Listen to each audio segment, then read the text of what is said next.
The road cutting through the rural fields of Makuva village was usually empty this time of morning. A narrow ribbon of cracked asphalt stretching between tall, sun-bleached grass. It often sat silent for hours, visited only by passing farmers, bicycles, and the occasional dust-coated pickup rumbling toward the next town.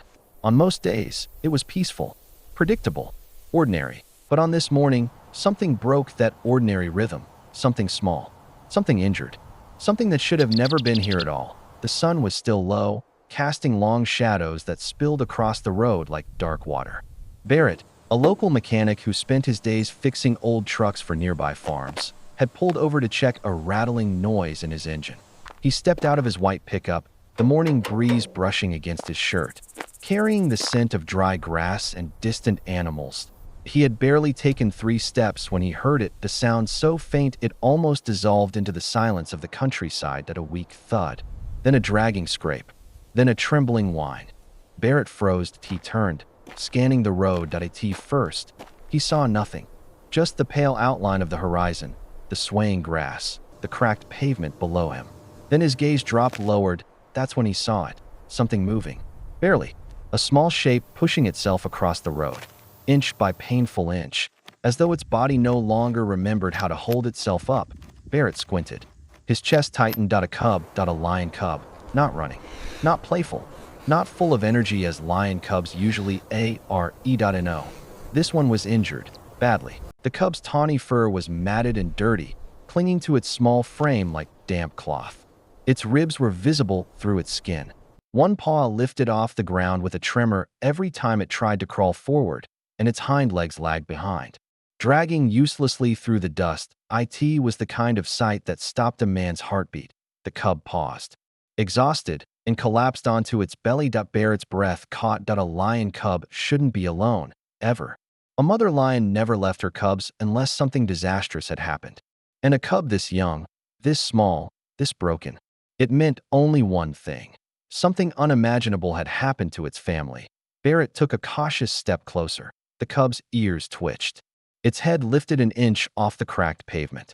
Its eyes, large, round, full of fear and unbearable sadness, locked onto him.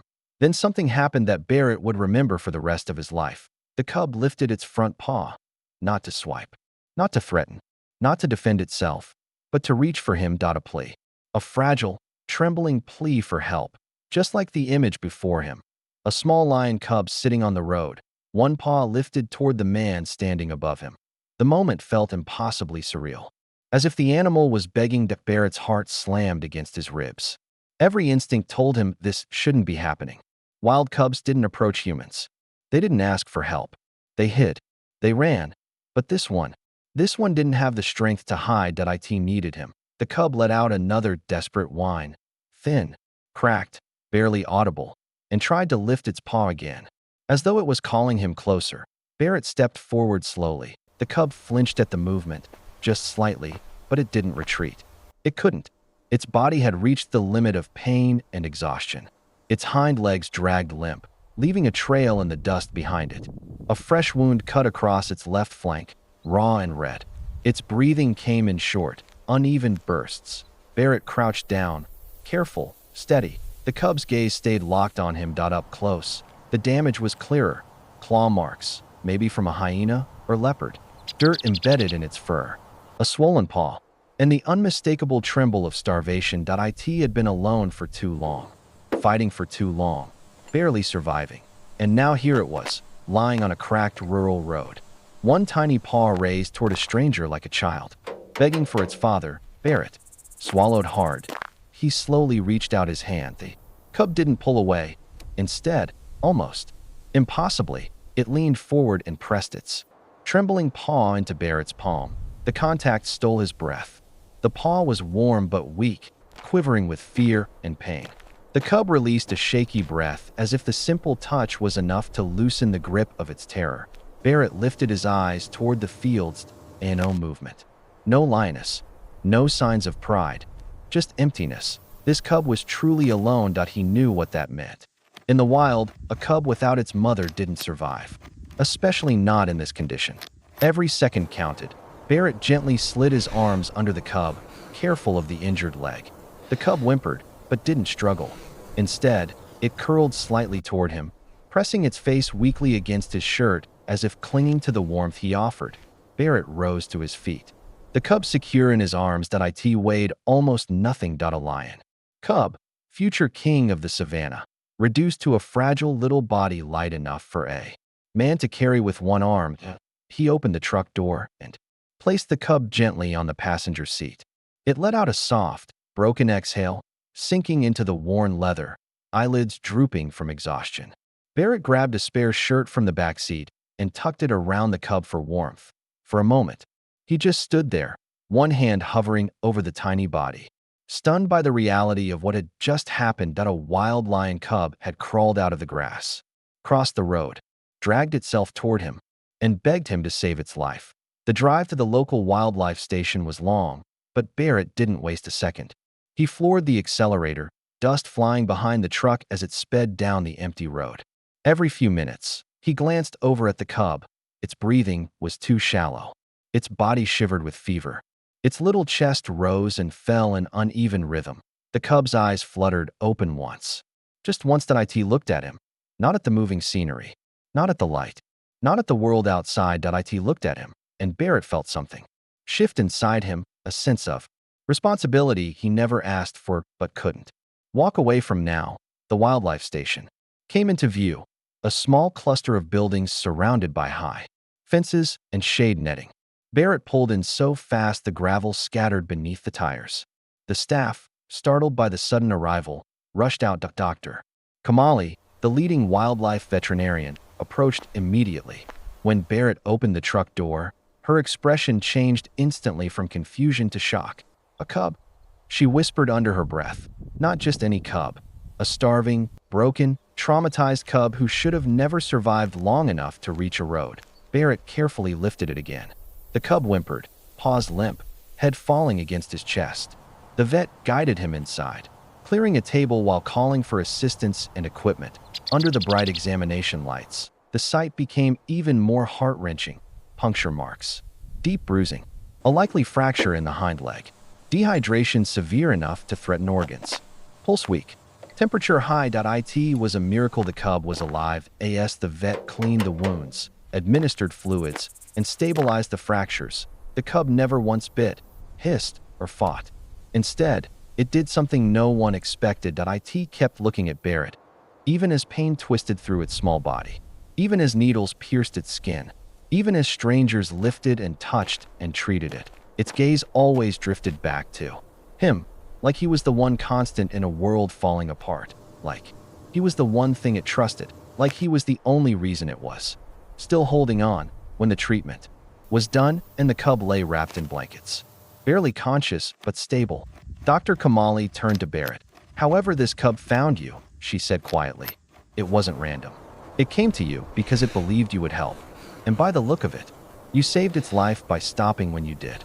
Barrett stared at the tiny creature lying on the table, its breathing finally steadier, its paws twitching slightly, its tail curled against its side. He didn't feel like a hero. He didn't feel prepared. He certainly didn't feel ready for whatever this meant. But he felt something stronger than fear. A sense that he had been chosen. Somehow, some way, chosen by a lion cub who had crawled its last desperate inches toward him, raised a trembling paw, and asked for help in the only way it knew how. And Barrett knew one thing with absolute certainty. He wasn't walking away now. What he didn't know, what no one knew, was that this was only the beginning. Because over the next weeks and months, the world would witness something so unexpected, so emotional, so impossible, that it would redefine everything they believed about the bond between humans and the wild. The cub hadn't just asked Barrett for help. It had asked him for a place in his life, and that request was about to change everything. The cub remained unconscious for hours. After Barrett brought him to the wildlife station, the four dripped steadily, pumping life back into a body that had nearly surrendered to exhaustion. The veterinary team worked in hushed rhythms, careful not to overwhelm the fragile creature lying on the padded table. Outside, the late afternoon sun stretched shadows across the courtyard, and the tall grass swayed beneath the wind. But inside the infirmary, time felt suspended, Balance between fear and hope, between uncertainty and the tiniest flicker of possibility. Barrett stayed through every second that he didn't sit. He didn't rest. He didn't step outside to breathe or collect himself. He stood beside the cub, watching its small chest rise and fall beneath the layers of blankets. Every rise brought relief. Every fall brought dread. He had saved many things in his life. Engines, broken machinery, stranded drivers on country roads, but nothing like this. Nothing born of the wild. Nothing with its life woven so delicately between his fingers. The cub's breathing remained shallow, but gradually, its heartbeat strengthened beneath the bandages wrapped around its weakened ribs. Its eyelids fluttered once, then stilled, then fluttered again. Barrett leaned closer each time, instinctively reaching out although he didn't touch, not wanting to disturb the fragile piece. When Dr. Kamali stepped in to check vitals and adjust the fluids, she found him exactly where he had been since they carried the cub in. Hours passed. The sun set. The station grew quiet, staff retreating to their quarters or checking on other animals. The hum of night insects filled the air. The world outside continued as it always had, but Barrett remained anchored in place, unable to walk away from the little life he had found on the road. Then, sometime close to midnight, the cub stirred. It wasn't much at first, just a slight twitch of the ear, a soft shift beneath the blankets. But Barrett noticed instantly. His breath caught. His hand hovered, uncertain, waiting. The cub's eyes opened just a sliver, cloudy at first, unfocused. Then they blinked again, clearer. And then, slowly, the cub turned its head toward Barrett. Their eyes met at a moment that stretched, deepened, and settled like a weight in Barrett's chest. Fear didn't fill the cub's gaze, not this time. Not the wild panic it had shown on the road. Instead, something softer flickered through those amber eyes. Recognition, relief, trust. It was as if the cub saw not the sterile room or the strange equipment, but the one person who had lifted it from the edge of death. Barrett exhaled for the first time in hours. The cub shifted again, wincing, trying to adjust its tiny body. Barrett froze, wanting to help, but afraid to touch. Dr. Kamali appeared moments later as if drawn by instinct. She checked the cub's pulse, temperature, breathing, all showing small signs of improvement. The cub stayed awake only a short time before slipping back into rest, but the change was unmistakable. It wasn't slipping away anymore. Not fading. Not drowning in pain. It was fighting, holding on, coming back, and Barrett knew he would be there each step of the way. As dawn approached, the cub woke again, weak, but more aware. It struggled to lift its head, managing only a few inches before collapsing back. Barrett moved closer, placing his hand near its paw but still not touching. The cub responded by inching its paw forward, resting it on his fingers in the faintest, gentlest contact that a bond formed. One that no training manual could explain, one that professionals rarely witnessed. Barrett wasn't a ranger, a vet, or a wildlife expert. He was just a man who stopped on the road because something small and broken needed help. But the cub didn't see profession or species. It saw safety, warmth, a presence that had held it together when everything else was falling apart. At BY sunrise, Barrett had made his decision. He didn't say it. He didn't announce it. He simply lived it. He wasn't leaving. The following days unfolded in slow, quiet patterns that revolved entirely around the cub's fragile recovery. The station prepared a small recovery pen, soft with blankets and lined with heat pads. The cub's fractured leg remained splinted. Its wounds were cleaned daily. Nutrition arrived through tubes until it could lap milk on its own. Every hour brought new challenges, fevers, tremors, bouts of fear when it woke disoriented. But Barrett was always there. He sat beside the pen through long mornings and longer nights, sometimes dozing upright with his head against the wall. When the cub cried in pain, Barrett leaned closer, speaking softly even though the cub didn't understand words. It understood tone. When it struggled to lift itself, he offered a hand for balance. When it stopped eating out of fear or exhaustion, he sat quietly until it found the courage to try again. And slowly, the cub changed. Its eyes brightened. Its breathing steadied. Its tiny purr-like vibrations, rare in lions, emerged when Barrett rested a hand near its PAW. It learned Barrett's scent, his steps, his presence. Whenever he entered the room, its ears perked. Whenever he left, its eyes followed him. It began to push itself upright when he approached, even when its body trembled with weakness. The staff at the wildlife station observed in stunned silence. They had seen orphans cling to each other, bond with their mothers, or even occasionally trust a caregiver. But this bond forming with a complete outsider, someone with no prior experience, someone the cub had known mere days, was something else entirely. Doctor Kamali studied the pair closely. The cub's physiological responses, heart rate, stress levels, cortisol, were all dramatically calmer around Barrett. She noted that this wasn't just attachment. It was something deep-rooted, something primal. The cub had chosen him, and perhaps just as surprising, Barrett had chosen it.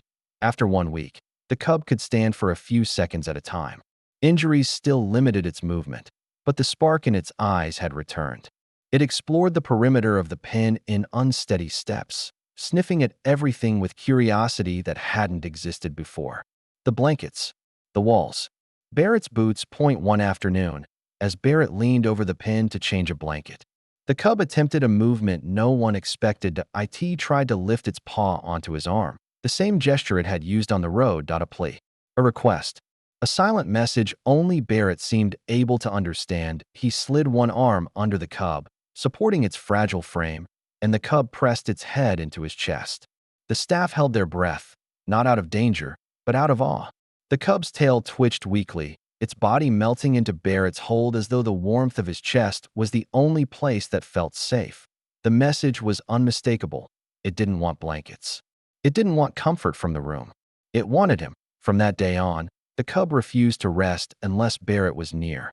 If he stepped away for even a few minutes, the cub would fuss, soft whines, restless pacing, searching the doorway with anxious eyes.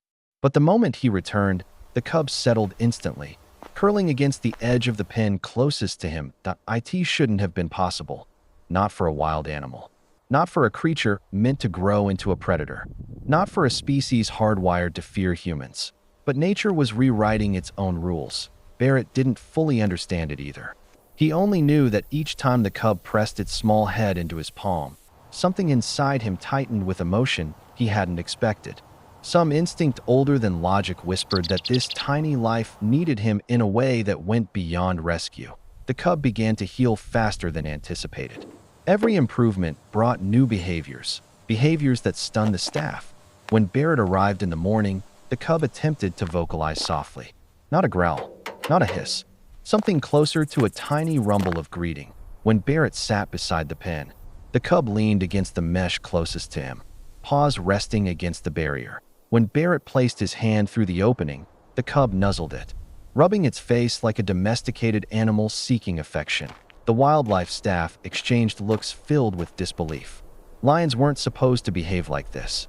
Not toward humans, not toward strangers, not toward someone outside their species whose presence should have triggered caution or fear. But this cub didn't see Barrett as a threat. That it saw him as family, and the wild had no rule to explain that.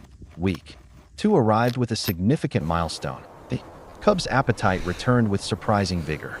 It lapped warm milk from a shallow dish and later tore little pieces of softened meat. The strength in its limbs grew, allowing it to wobble across the pen with increasing confidence. Each small triumph made the staff hopeful but also uneasy, because the stronger it became, the more it followed Barrett with intensity. Anytime Barrett stood, the cub dragged itself upright. Anytime he walked across the room, the cub limped after the motion, crying softly when it couldn't reach him. This level of imprinting was rare, dangerously rare. A lion that bonded too deeply with a human risked losing natural instincts, making reintroduction to the wild near impossible. Dr.